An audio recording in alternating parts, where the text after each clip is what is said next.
Hello and welcome to another episode of the GCSUNScast, and we are back this week. It is the return to footy. Round 2 officially begins.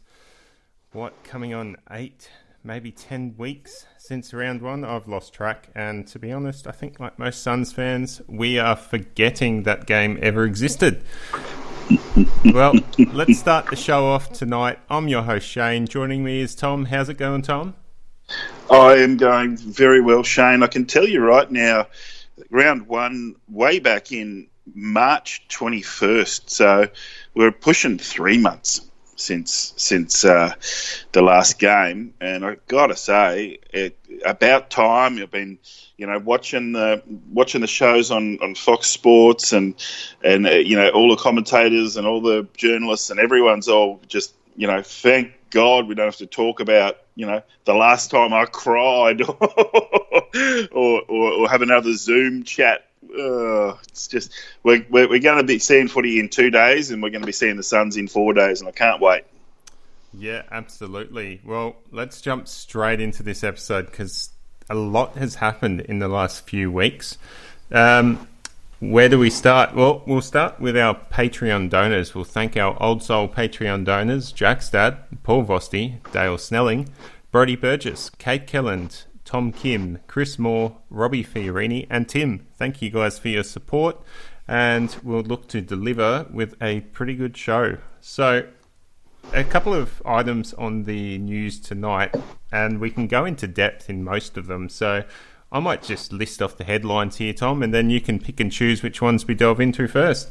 Right. So, first off, we've got the return of Rankin and Thompson. Looks to be delayed, and they have been ruled out for round 2.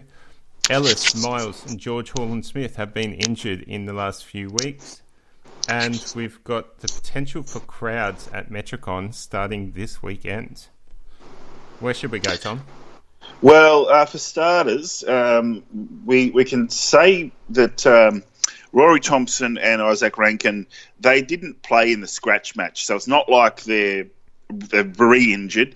They just haven't come up. They're two players who've been on heavily managed programs over the off-season and been away from the club for so long, for 8 weeks. They've come back with basically 3 weeks, and they're just a bit underdone. They're not going to risk them.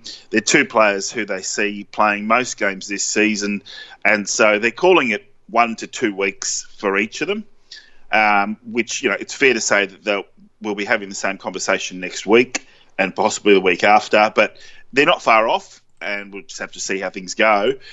As far as the official injury list is concerned, Brandon Ellis, George Hall-Smith, and Anthony Miles all had minor injuries in that scratch match. So it sounds like it was a pretty rough and ready selection trial, doesn't it? Yeah, it was. Let's pull up. I've got this article from the Gold Coast Suns website, what we learnt in the match simulation. So let's have a look at that. Because obviously no supporters are allowed to see this, we are relying on the club's intel. Now, the first thing they talk about is the wing dilemma. Will Powell apparently impressed rotating up on the wing and at half forward. And it looks like he's going to be spending time there now that he's back and fit, possibly replacing Noah Anderson or Braden Fiorini. Or Brandon Ellis. Or Brandon Ellis, as we found out in the last few days that there was a reason he wasn't involved in the Big Freeze slide, and that was turns out a bit of a calf issue. And we'll talk about that in a bit, hey? Yeah. We've got the rookies. So Matt Rowell, again, impressed with Anderson. Sam Flanders has apparently come on in leaps and bounds in the break, and he looks like he's pushing for his case to be selected. Connor Budrick, they say Connor Budrick is a good chance to retain his place in the AFL side. So it looks like he's performing well as a small defender.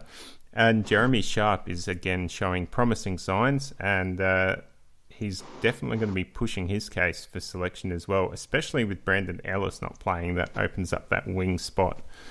It does. we follow up with the Battle of the Big Men. Charlie Ballard played well with his first match back from a shoulder injury. A number of intercept marks and spoils was the highlight of his performance. Jack Hompsch also returned to provide a different look at the defensive end. And then Peter Wright and Sam Day switched teams at three-quarter time, both showing signs in the key forward post. They haven't really elaborated on that, the Peter Wright Sam Day, so I'm not confident in what they delivered on the match practice. But some of our big forwards did deliver, and that was the man Ben King.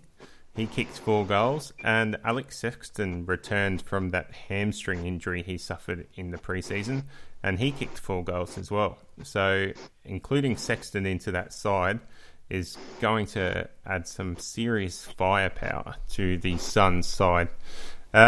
Also, Pierce Hanley and Jared Harbrow both played and offered plenty of experience and composure. So you would think they're both a strong chance to come into that Sun side and provide some experience and leadership. Absolutely. So that is very interesting, everything that we saw there. And I think we'll touch on this more later in the episode when we come up to discuss our best 22.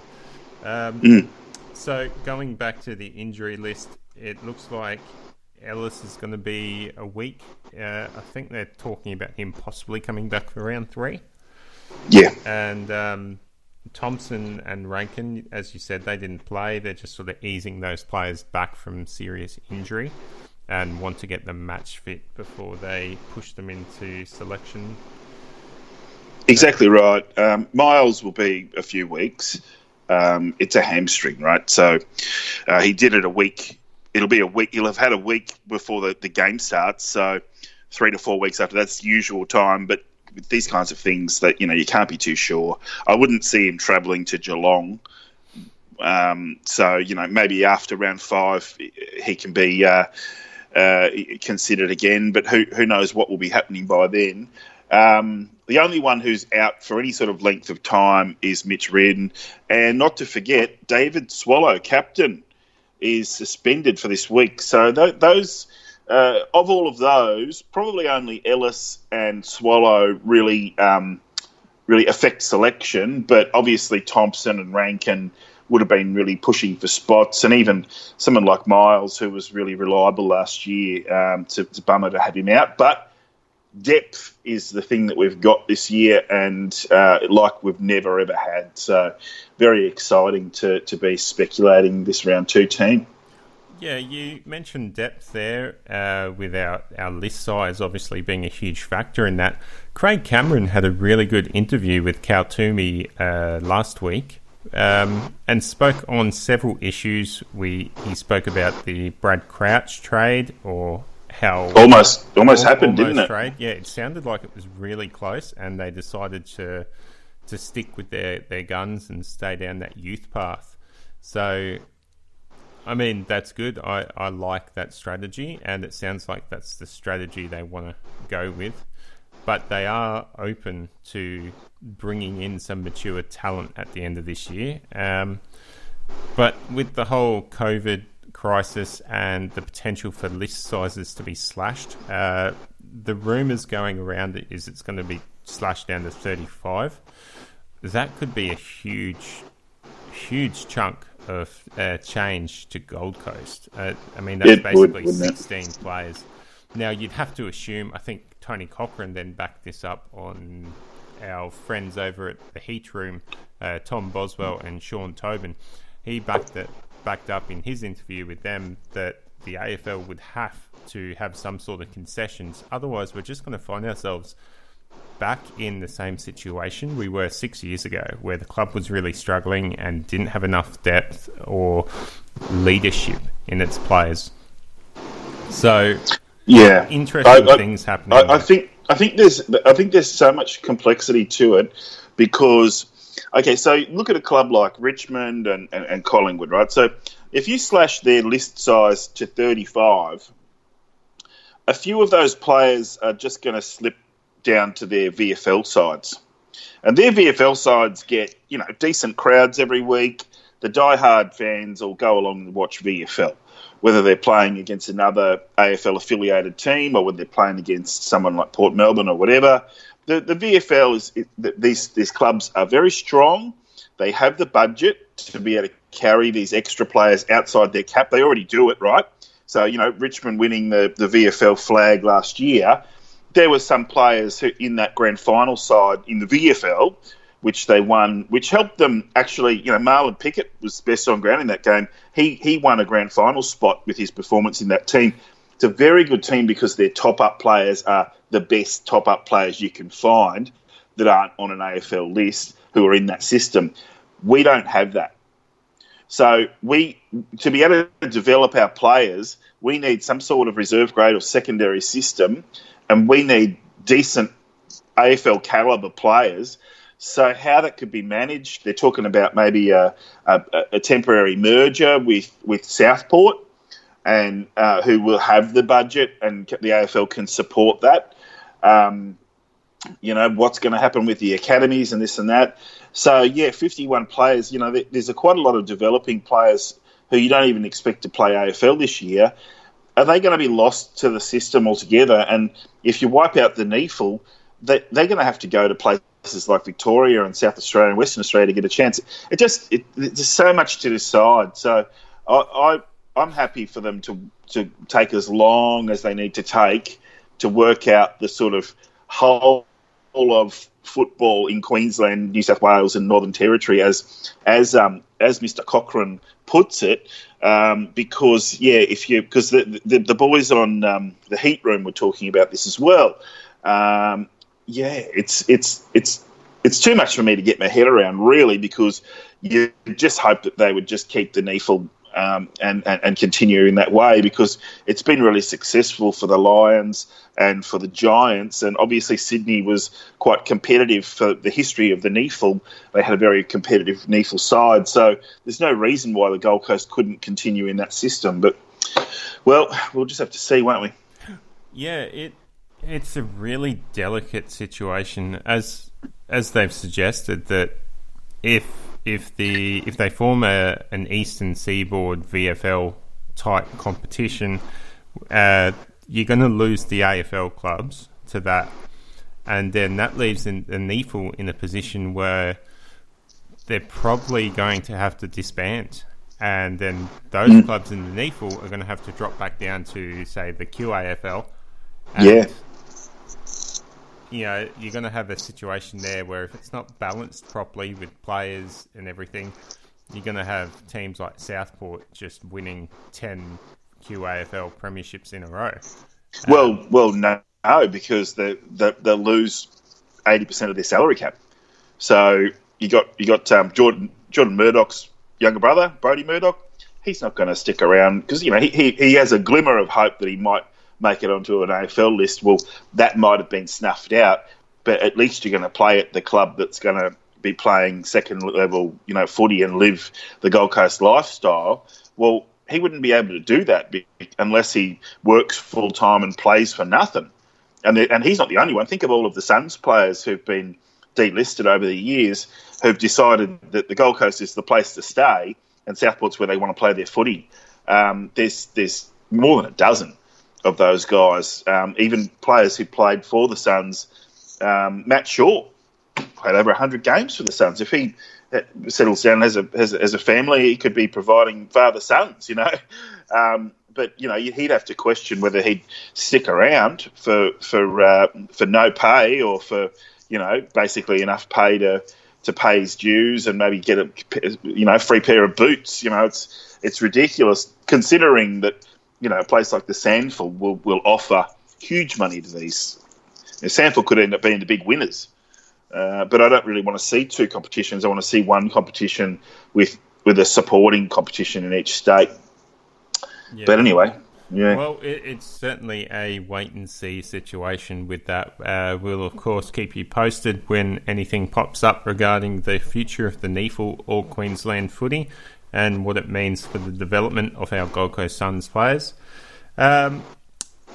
Let's move on to the next topic, which is possible crowds returning to Metricon as early as this week.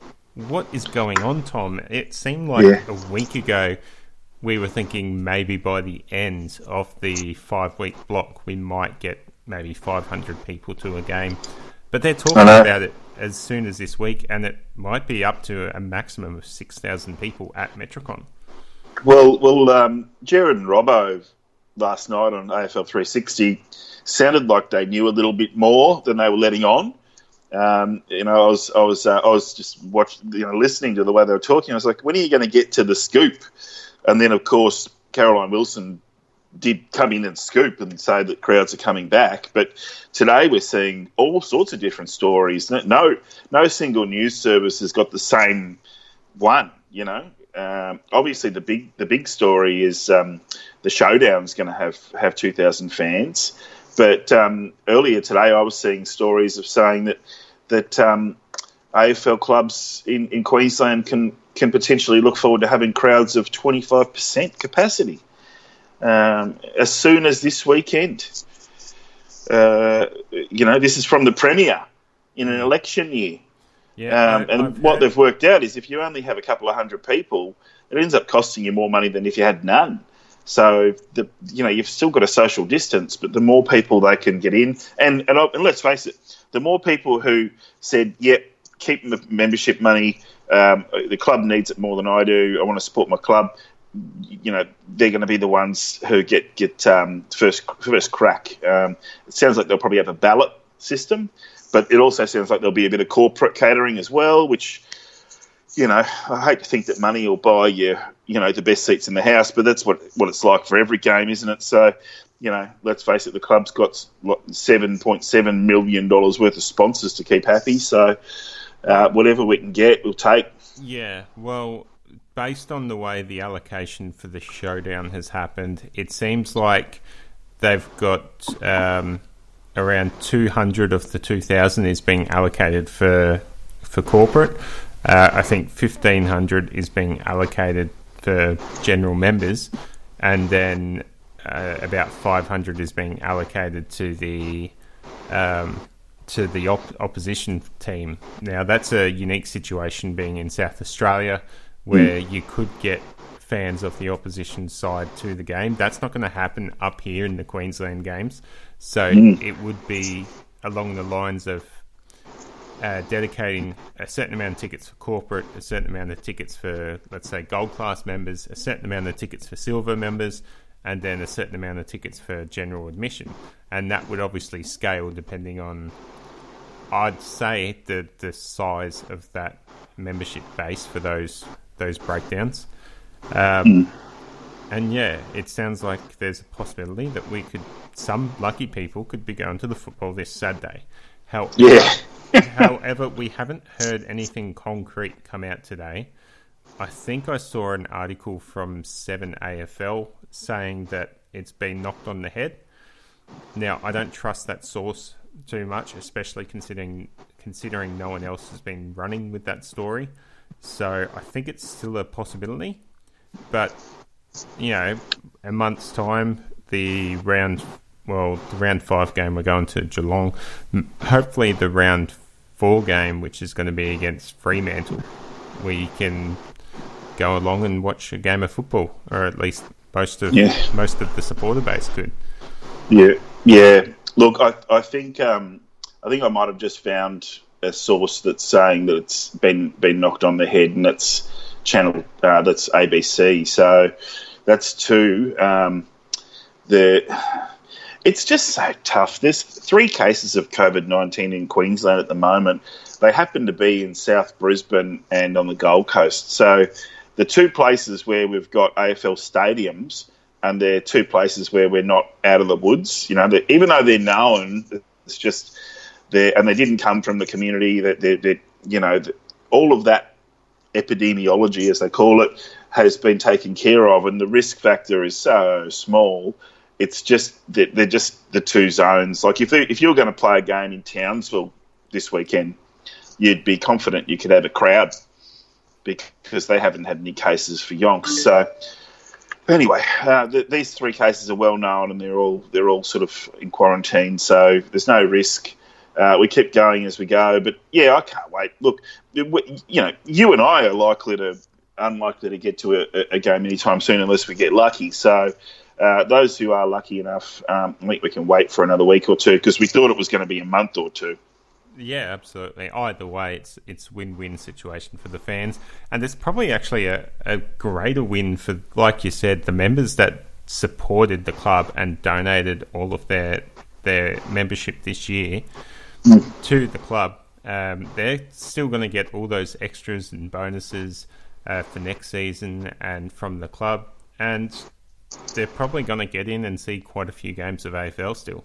Tony Cochran was saying it was maybe 90%. Yeah. I don't doubt his word, but I think he might have been talking about only 10% or less than 10% have taken the 100% cash back. I think he might be including people who've gone with the half and half options. But I mean, whichever way it is, if it is 90% of saying, take the lot, that's a fantastic result, but we also don't know the numbers of people who have signed up for this year for their memberships, considering normally the big campaign to really get those last-minute memberships in was when everything was up in the air. Yeah. So it's still, it's unresolved. So, the diehard supporters are the ones who just say, debit my credit card every November. Those are the ones who will be saying, I'm all in. It's the people who have been trying to work out whether they can afford their credit card in February and when they can buy a membership and what type that are not on board yet. I feel like the Gold Coast Suns membership base benefits a lot from the 3-game memberships, and I feel like at least at the start of the season that's been way down, and there's probably no guarantee that buying a 3-game membership now is going to get you in to see 3 games, maybe even 2 games, hopefully 1, but there's no guarantees anymore because we just don't know if crowds are going to be there, and if there's another outbreak, that pretty much says goodbye to crowds for the rest of the season. It's really up in the air, and obviously the members that have paid up front and pledged their support, you would expect would be rewarded with first dibs on tickets. All right, now with round 2 approaching, we actually have to look back to round 1. As sad as it is, we're going to have to look back to that team that played round 1 and see what changes there's going to be as we look forward to round 2. So we already know that Swallow's going to be out of that side, suspended. Injuries. And Brandon Ellis is the other. Out of that side. Yes. Miles and George Holland-Smith didn't play. So we've got 2 outs in Ellis and Swallow. They're pretty big outs, Tom.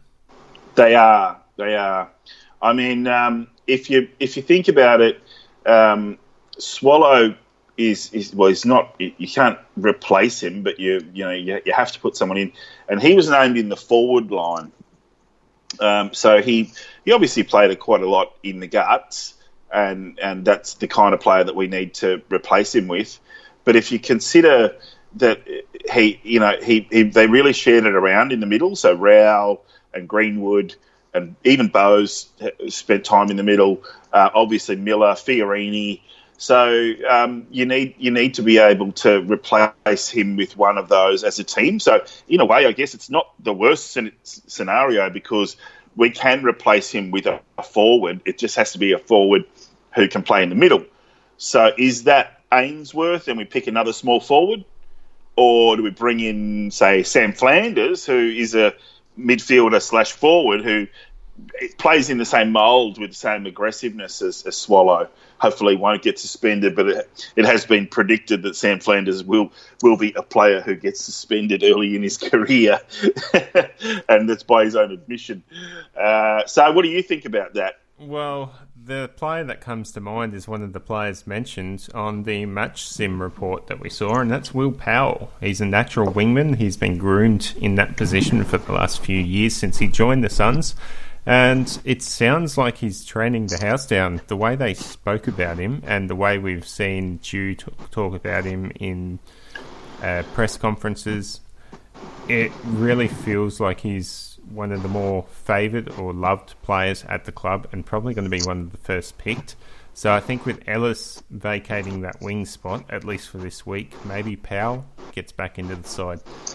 Yeah, I'm inclined to agree with you, but the other thing I wonder about is the guy that we talked about in the last episode, Jeremy Sharp, has also been training the house down, and he's had an uninterrupted run throughout the preseason. So he's probably got the legs in him, and the guys like Craig Cameron and Stuart Dew are all agree that he's AFL ready and he will play this year. But will he play this week is the big question, because you kind of consider Powell as an incumbent.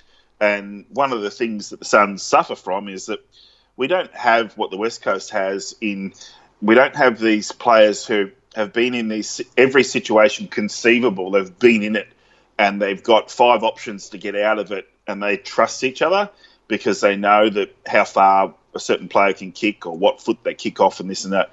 So Powell would, I think, have the edge in that regard, that he's been a part of the team for 2 years longer. But I'm so strong on Jeremy Sharp. Having said that, I haven't picked either of them in the top 22. Okay.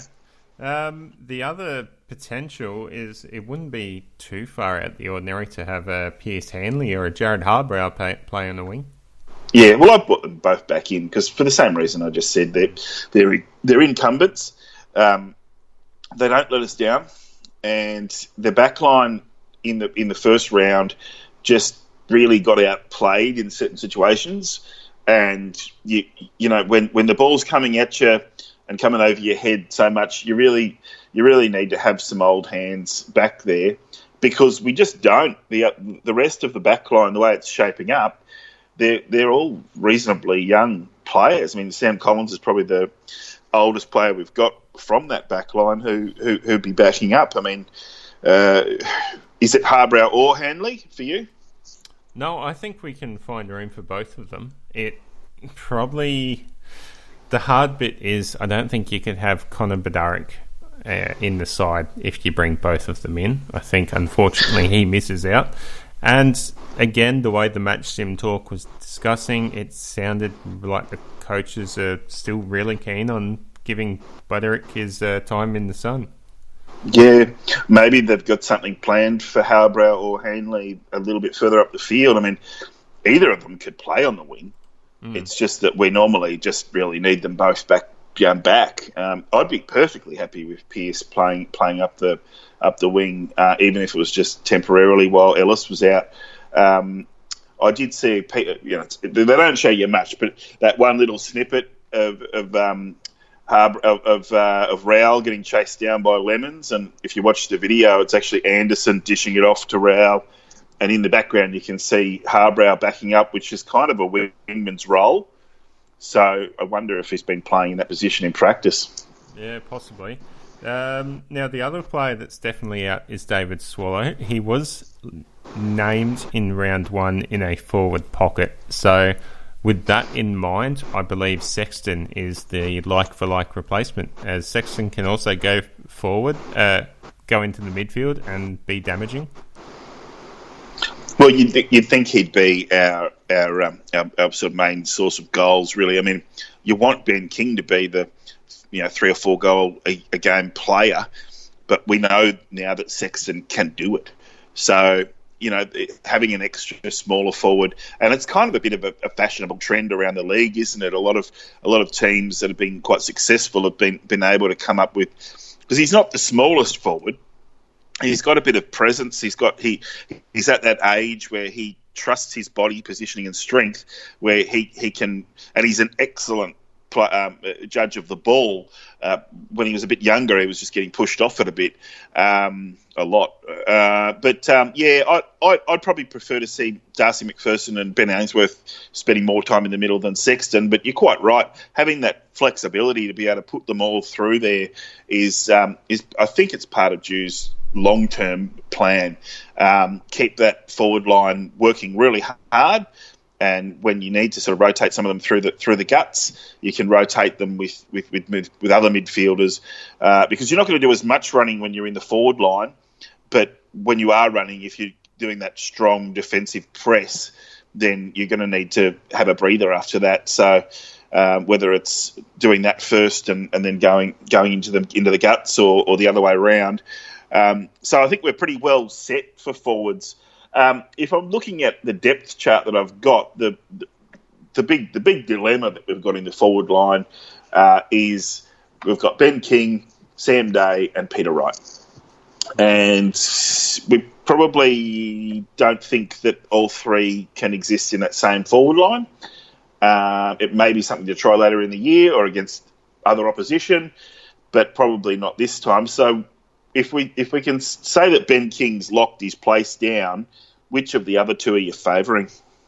Well, I'll just go off the round one side with Day and King as the tall towers. I think Peter Wright needed to impress in that match sim. Now, he could certainly impress during training and cause his hand for selection, but at this stage, from what we have been made aware of, I've got to side with Sam Day, just backing in the reason that he was selected to begin with.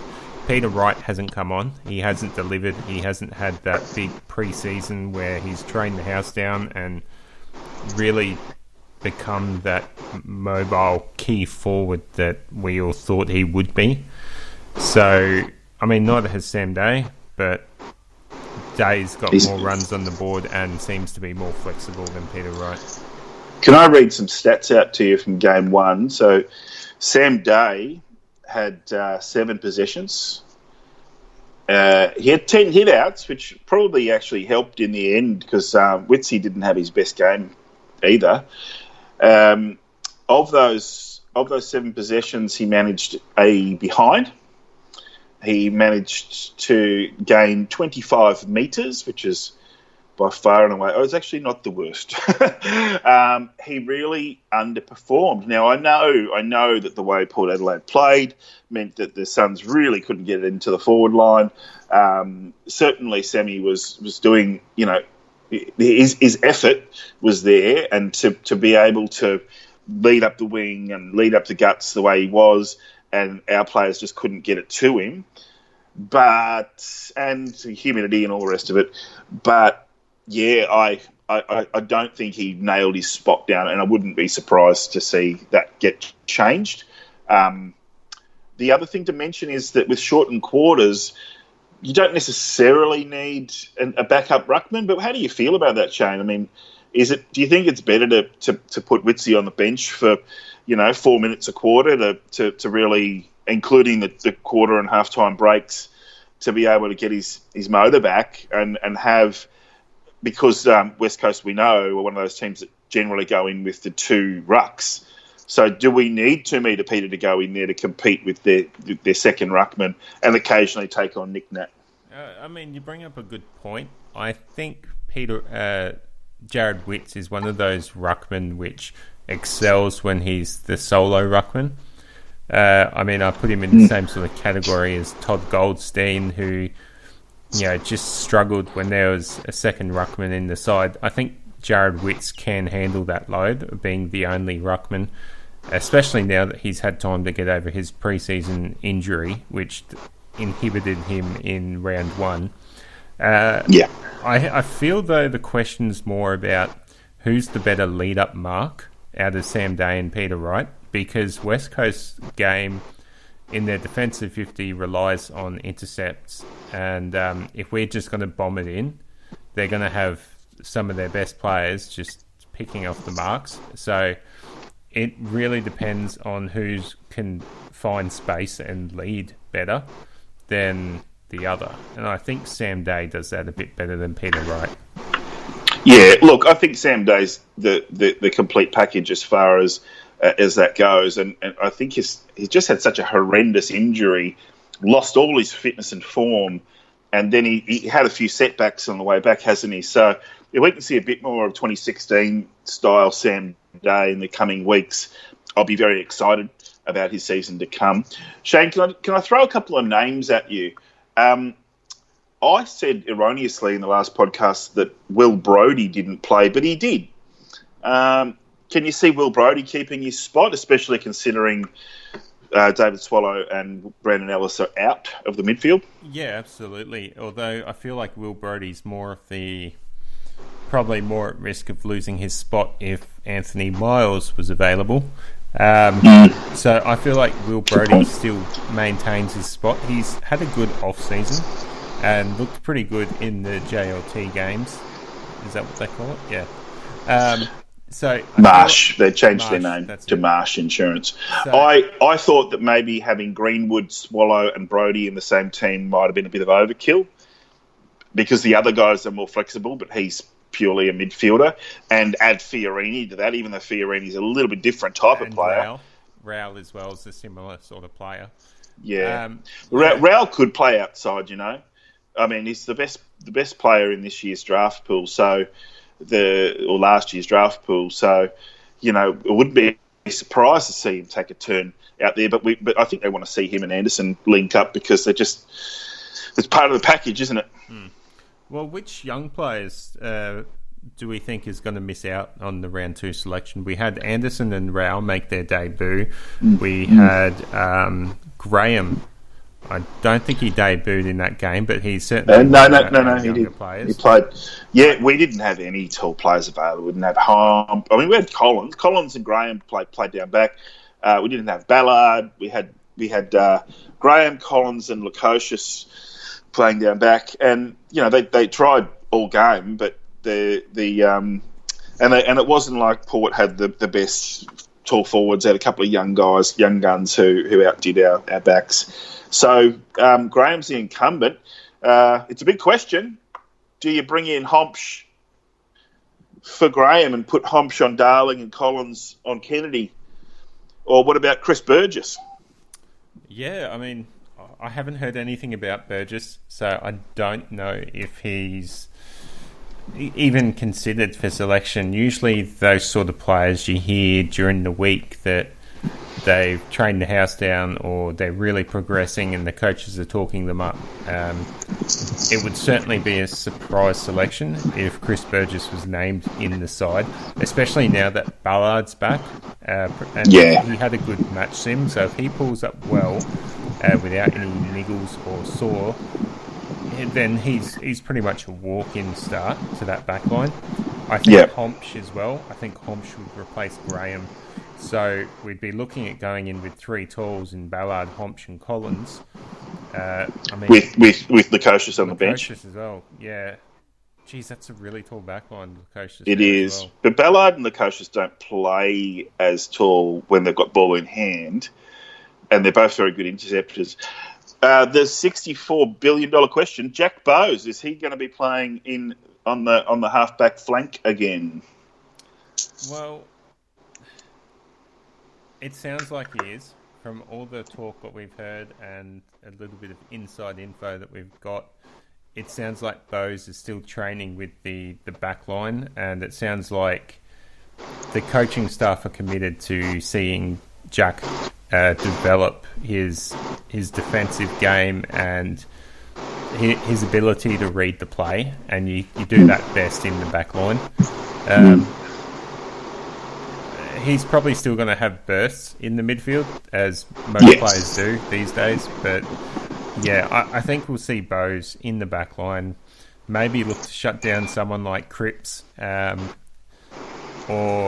Petruccelli. They're some of West Coast's more dangerous mid to small forwards. I mean, even if he can just knock Petruccelli off his line so he can't put on that speed on the lead or to get over the top. But I'd probably prefer to have someone like Harbrow or Hanley on him. But I think the West Coast forward line is going to be bloody tough, even without Rioli, to match up on them. So having a group who have a bit of height, the ability to spoil, and ability to get the ball out, which I really like Caleb Graham. I've got him in my team, but I think there's an argument for a bunch of other guys. Burgess, for me, would be someone who you'd put in there with Day up front because they have the potential to switch if you're looking for something different up front. So say you want to put Chris Burgess one out in the goal square and you just want Sam Day's presence and size on someone like Kennedy if he's gone through 2 or 3 opponents. But, the other name that sticks out for me, Shane, is Jesse Joyce. He did play in round 1. He wasn't bad. It was just the usual 14 possession, got beaten a couple of times, and he's come on. I really like Jesse Joyce, but suddenly he's got a lot of competition for his spot. Yeah, look, if I can't find a place for Butterick in my side, then I really don't think I can find a place for Jesse. We've got less than 5 minutes, so I'll quickly read out my predicted 22, and that is a backline consisting of Ballard, Hompsch, Lukosius, Collins, Harbrow and Handley, even though I'm not keen on Handley's defensive efforts, and I think he might be better on the wing.